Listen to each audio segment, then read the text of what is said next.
bienvenidos todos a una emisión nueva de Mujer Capital. Hoy vamos a hablar, sé que en todas las familias todos tenemos un amigo, todos tenemos un conocido y ojalá no, pero todos podemos tener también un familiar que tiene temas con el consumo de cigarrillo, con el consumo de tabaco. Y hoy he traído a mi set a una invitada muy especial, una mujer economista, profesora, también investigadora, que se ha dedicado a ayudar a todos sus conocidos, incluso alumnos de ella, a darle una mirada que hay detrás del consumo de tabaco y lleva 10 años investigando este tema. Bienvenida a nuestros estudios. Muchísimas gracias, Paola.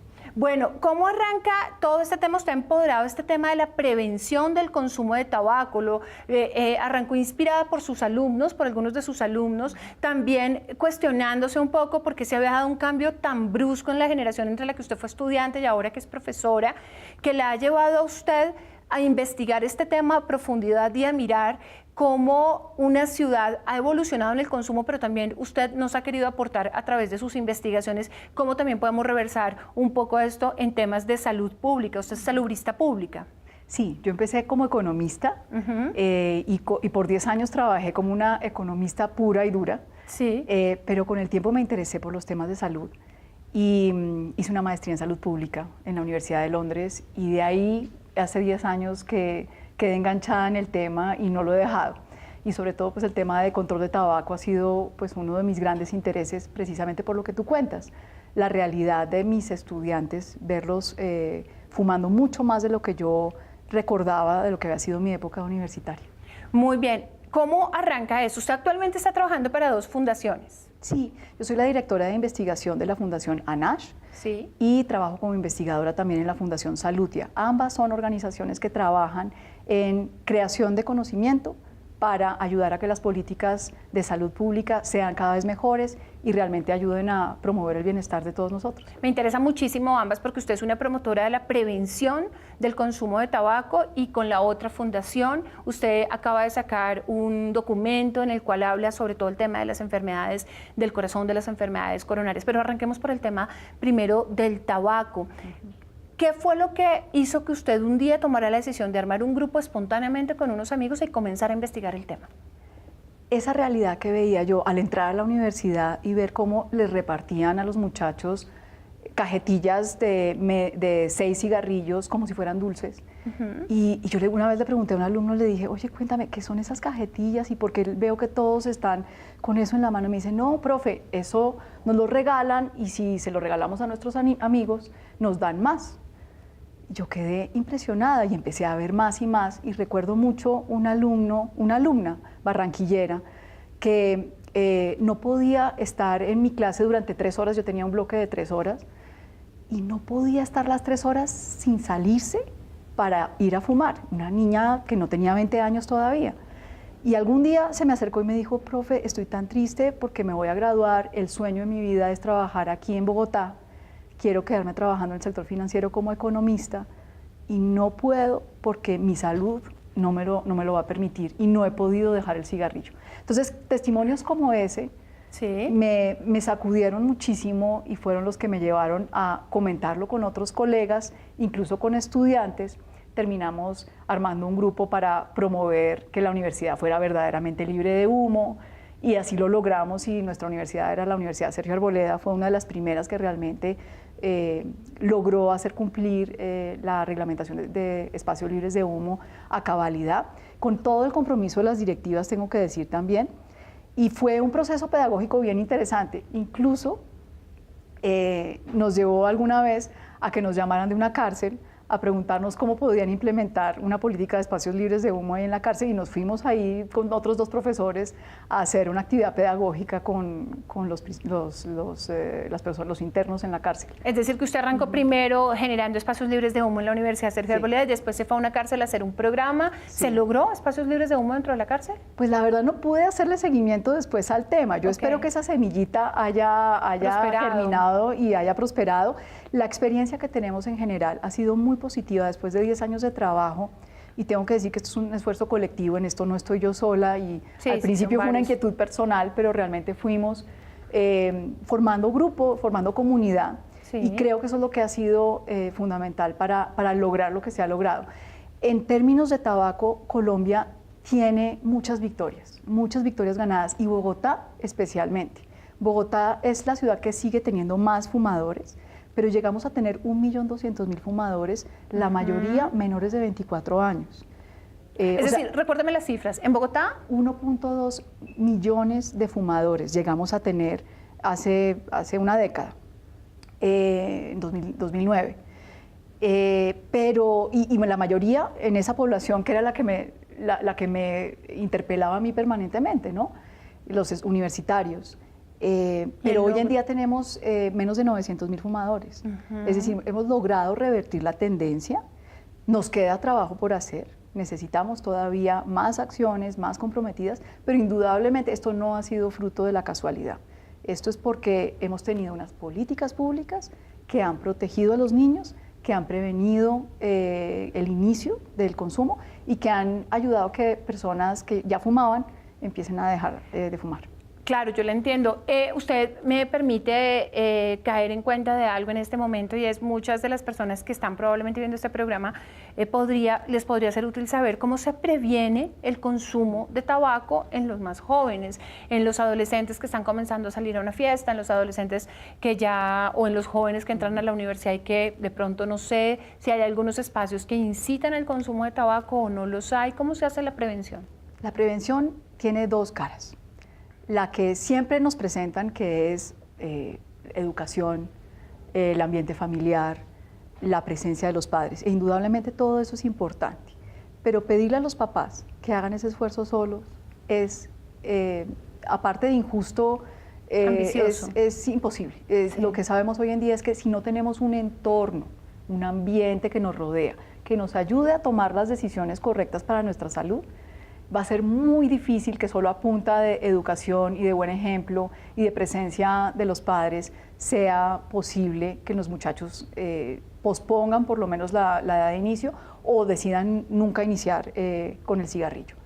Entonces, ese es un trabajo que depende de las políticas públicas. Entonces, ¿cómo lo logramos? Con varias cosas. Lo primero, que sean muy costosos estos productos. Claro. Y para eso necesitamos subir los impuestos. Sí. Lo segundo, que haya ambientes protectores que prevengan de la exposición al humo de los que fuman, frente a aquellos que no fuman, tienen derecho a respirar un aire limpio, ¿verdad? Entonces los espacios libres de humo son la segunda medida. Y lo tercero es que no haya publicidad de estos productos. Ok. ¿Sí? Esas son las tres formas. ¿Pero hay alguna conversación, alguna razón que yo le pueda dar a un hijo, a una hija frente a la importancia de no iniciarse en el consumo de tabaco?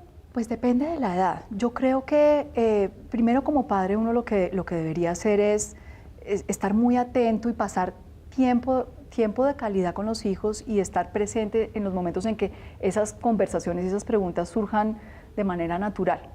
En la medida que yo pase más tiempo con mis hijos es más probable que eso ocurra. Entonces la dedicación y el tiempo que se pase con los hijos es importante.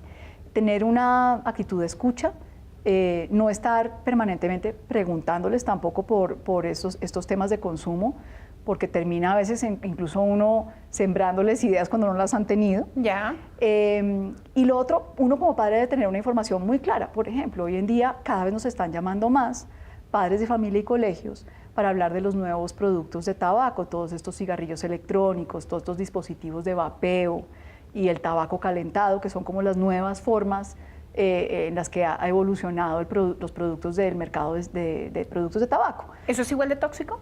Son diferentes y son productos nuevos, entonces no podemos decir a nivel poblacional, a nivel de los estudios de los epidemiológicos grandes, no podemos todavía decirte números exactos, pero estudios de laboratorio y estudios en animales y en modelos mecánicos que simulan el acto de consumir estos productos, sí te puedo decir que se han encontrado sustancias que producen cáncer, metales pesados como el plomo, y otros productos que son tóxicos y que nos preocupan a los que trabajamos en salud pública, y obviamente son productos que como padres no queremos tener al lado de nuestros hijos, ¿verdad? Claro. ¿Quién le da a un hijo un vaso de agua medio sucia? Pues yo le quiero dar agua limpia a mis hijos, ¿verdad? Pues yo también quiero que mis hijos respiren un aire puro, y estos productos no son inofensivos, eso es importante saberlos. Entonces, esa información que tienen los padres es muy importante, y lamentablemente estos nuevos productos están distorsionando mucho la información, Claro. desinformando, y además les llegan a los muchachos por medios no tradicionales, las redes sociales, en donde los padres muchas veces no estamos tan enterados ni tan presentes, y hace más difícil esto. Eso hace aún más importante que las políticas públicas precisamente le ayuden y le faciliten el trabajo a los papás. Y yo creo que Bogotá ha sido un líder en esos temas. ¿Sirve de algo? Pero usted me lo acaba de decir, ¿estos espacios libres de humo han servido? Definitivamente sí.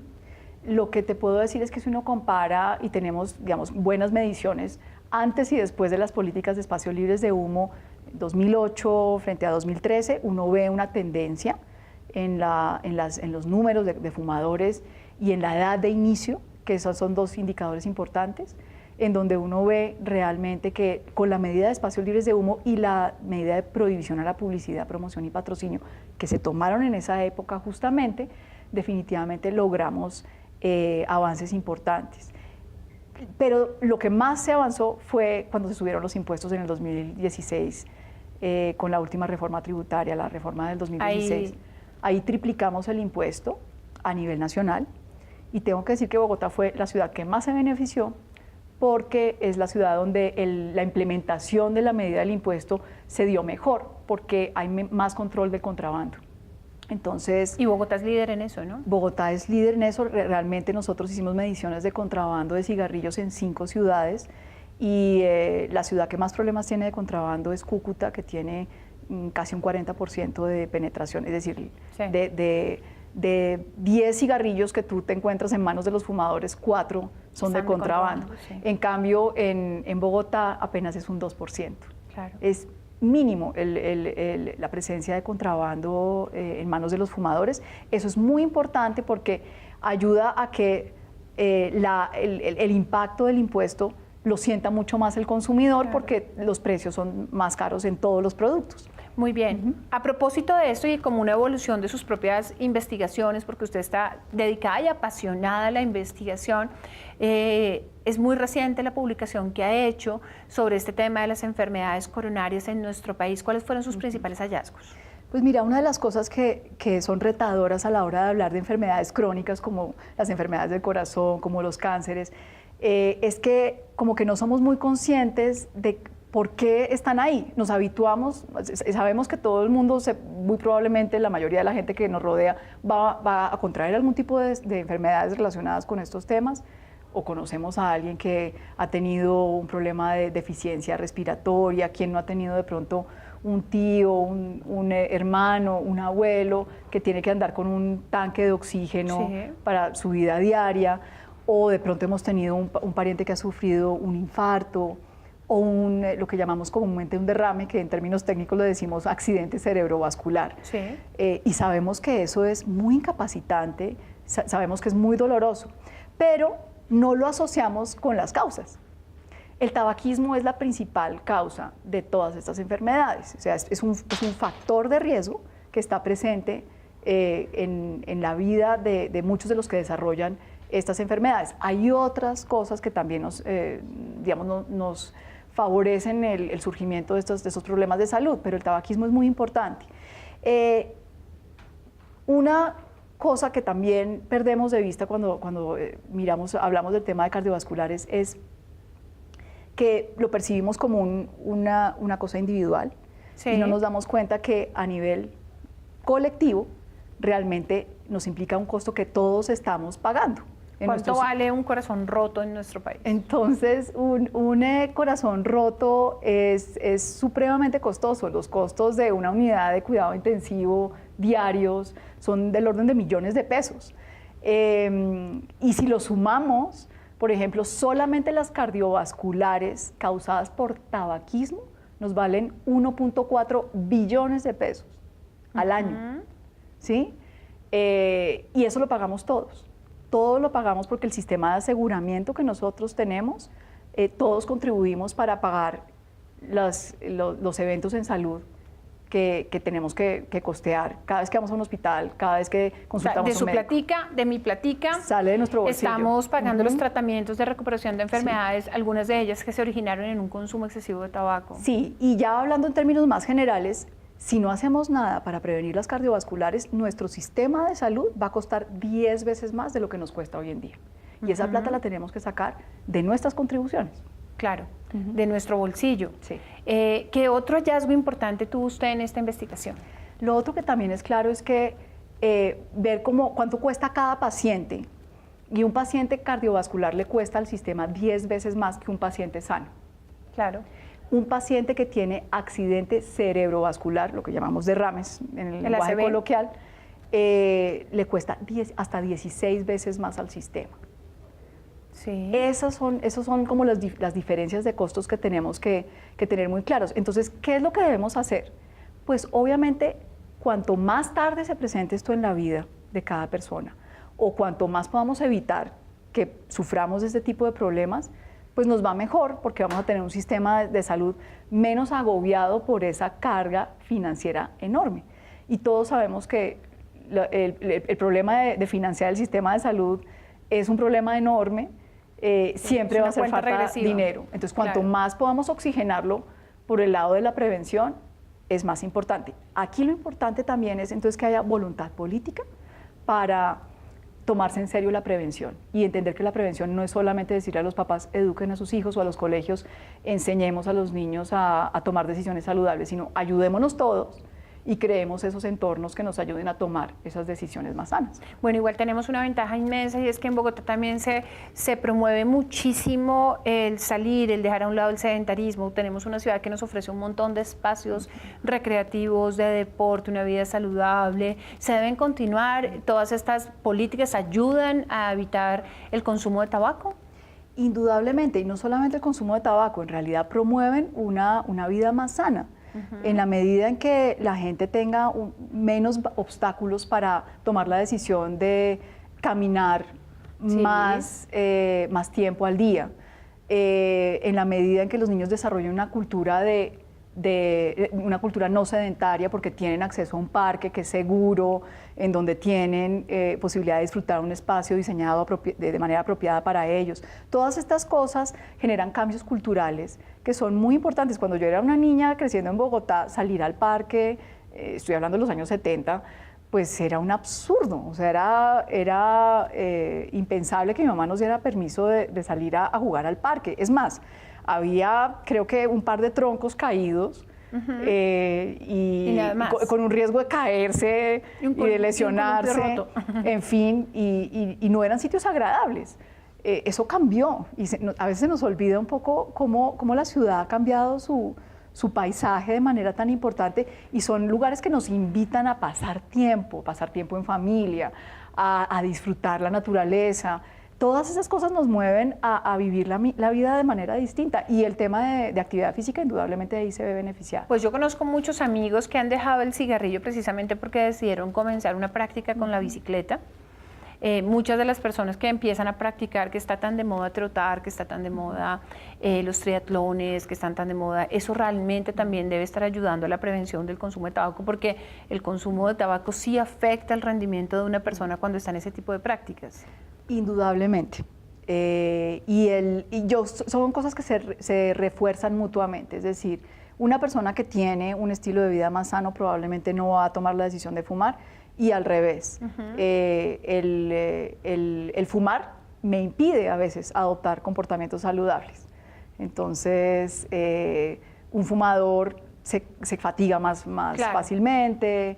Y uno tiene testimonios también de personas que son deportistas que empiezan a fumar y ven cómo su rendimiento baja y entonces eso desmotiva a las personas también. Entonces esto tiene que ser una cultura integral de promover esa calidad de vida, que los estilos de vida saludables sean algo que no sea como la imposición aburrida y tediosa, pues, de estar ahí con la cantaleta de que tenemos que vivir bien, sino que sea algo amable, ¿no? Pero me surge una duda y es, hoy en día mejoramos mucho la cultura de respetar a los que no fuman, porque hace unos años eso no era tan respetado. ¿Usted cree que hemos evolucionado en el tema de que ya las personas que fuman se aíslan, de que ya las personas que fuman se retiran de los espacios? ¿Qué piensa sobre eso? Yo creo que sí, aunque seguramente hay incidentes y casos concretos en donde puede haber algún tipo de tensiones entre fumadores y no fumadores, pero en general la experiencia, y creo que la experiencia de Bogotá en particular, sobre la que puedo hablar como con suficiente conocimiento, en realidad con un par de excepciones al inicio de las normas de espacios libres de humo, realmente la gente respeta, y te lo puedo decir también por la experiencia que tuvimos directa en la misma universidad. A mí al principio había fumadores que cuando yo les recordaba que pues, dentro de la universidad en ninguna parte, ni espacios abiertos ni cerrados, se podía fumar, algunos se molestaban. Incluso recuerdo un muchacho muy grosero que alguna vez me apagó el cigarrillo, yo estaba al lado de un muro y me lo apagó aquí como con rabia, ¿no? Eso ya no se ve. Ya hay una conciencia colectiva de que esto es importante, que cuidar la salud propia es parte de esto, pero también yo estoy cuidando la salud de los demás y respetando la salud de los otros. Y la otra cosa que es importante es que la mayoría de los fumadores, alrededor del 70% de los fumadores, nos dicen las encuestas, digamos, a nivel global y también en Colombia, quieren dejar de fumar. Entonces agradecen esos empujoncitos que les vamos dando, que son muy importantes para que ellos tomen esa decisión, que no es fácil. Hay dos promesas comunes el 31 de diciembre, una es hacer dieta y la otra es dejar de fumar. Sí, así es. Entonces estamos en las fechas precisas para hablar del tema. Cuando estamos grabando este programa, que estamos terminando el año, pero ustedes lo van a ver en muchos momentos diferentes, pero probablemente escuchemos a muchos decir que quieren hacer algo para dejar de fumar. Hay un anhelo para retirar eso, porque además es incómodo el olor, es incómodo la costumbre y también es una renta, ¿no? Porque el bolsillo de una persona que consume tabaco también se ve afectado. Y en la medida que subamos impuestos más, pues será más costoso. Afectado. Será más costoso, pero genera más beneficios para la salud y más incentivos para que dejen de hacerlo, y eso es muy importante. Claro. Termina siendo más costoso tratar las enfermedades por tabaquismo. Le quiero hacer una pregunta. En todo lo que usted ha hecho, en todo lo que ha logrado, que además es una líder reconocida en este tema de la prevención del consumo de tabaco, ¿la gente le comparte sus logros? Muchísimo.